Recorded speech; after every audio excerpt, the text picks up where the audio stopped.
I grew up in Wisconsin, Midwest gal. I didn't know that I was born with this grit and this mentality and this blue-collar attitude. I gave everything I had.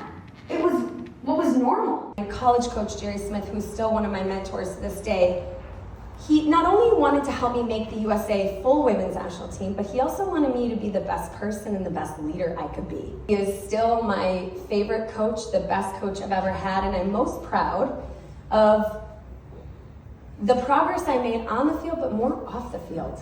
My junior year, I got called up to the US women's national team. I go into residency to make the 2004 Olympics. I go to that paper and I'm not there. So I get cut, I have zero confidence, I go back to my senior year in college, and my college coach, Jerry Smith, sits me down in the office. I remember him trying to get something out of me. He said, Leslie, give me one thing you're good at. And I literally looked at him and I had nothing. When I tell you I lost the love of the game and I lost all my confidence, I lost everything. Fast forward to 2008, now is my time to make this Olympic team. And that was a huge goal of mine because I got cut in 2004. I make the Olympic team.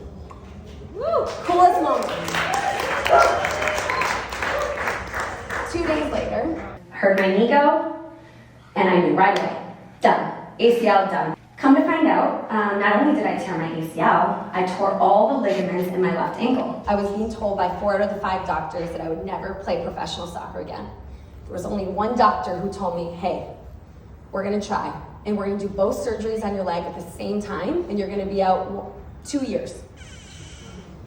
The first 2 weeks were probably the darkest days of my life. So for 18 months, as I tried to learn how to walk again, run again, let alone play soccer again, I got to figure out what would wake me up the way that football has woken me up my whole entire life. What would give me that passion, that purpose, that love again? I look back that 18-month window, it made me figure out who I am outside of soccer.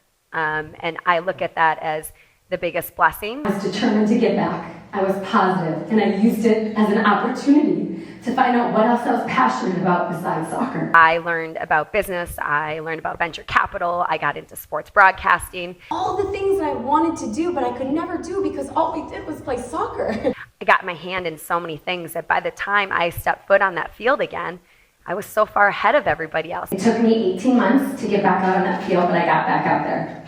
And I remember doing the national anthem next to my co-captain, and I was just bawling, and she was bawling with me, and nobody knew why. She knew, and I knew the road that I had to take to get back out on that field. That was the biggest joy of my life.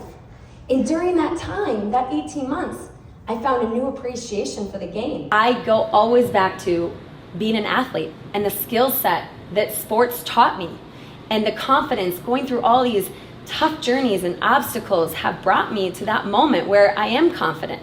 And even if you're not going to believe in me and you're not going to believe me, at some point someone will believe in us. And you keep on going and you keep pushing. That's what you do. Knowing the confidence of, you know what, we might not know what we're doing, but we have the ability to have teamwork. We are goal setting. We work our butts off. We will find a way to be successful. That gave us confidence.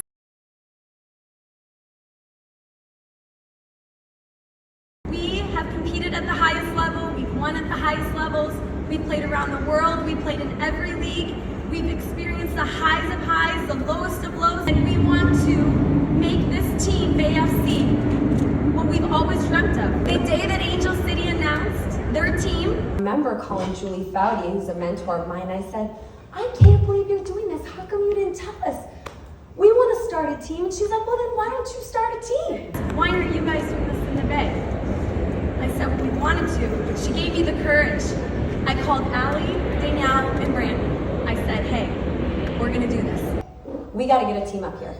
The Bay Area needs a professional women's team. We had nothing here. Now we got two. You look at the Bay Area, you look at the ecosystem here, women's professional sports belonged here. Look at our market. Look at the deep roots here in the Bay Area. Look at you all. If we don't build and embed in our community, we won't have a successful team here. And we started this journey 4 years ago, and we've been working 4 years ago to now on trying to bring Bay FC to the community, to the 9 counties, to the 9 bridges, to be able to really include everybody. And it's a very hard thing to do, but we've been working very, very hard. 2 reasons why we started this team. 1, to be player-centric, and 2, to build this amazing community base where everyone feels like they're part of Bay FC. One of the visions of our club, us 4 founders, was to have an inclusive, diverse environment for our fans, for our team, and for our front office. AFC is about being inclusive. It's for everybody. It's entertaining. You come out to a game, the atmosphere is, there's nothing close to it. At our home opener about a month and a half ago, we had 18,000 people. I stood with my 3 founders. My little girls had walked out the players, and I just got tears in my eyes. And I said, this is the best work that I will ever do in my life. I'm so passionate about helping our Bay FC players figure out what's life outside of soccer. What can you do now to monetize your brand? And what we're doing at Bay FC, it's different. We want to be a global brand. I think our season ticket numbers are like 80% of people that have never had season tickets before are season ticket holders. And all us 4 are doing is we want to leave it better than what we had it and continue to raise that bar and set the new standard. We want them to be proud of playing here, but we also want them to go on and do even bigger things and say, you know what, it started at Bay FC. And we also want to be on the global stage. We want everyone around the world to see this B and Bay FC and go, that's Bay FC. That's that women's sports team, soccer team. Just like the New York Yankees, just like Barcelona. The last 4 years of creating this team has led me to this moment for millions of girls and boys to be able to dream big and go after their dreams. And I think that this work that I've done is actually more fulfilling than I did on a soccer field. And I didn't think that I would ever be able to say that.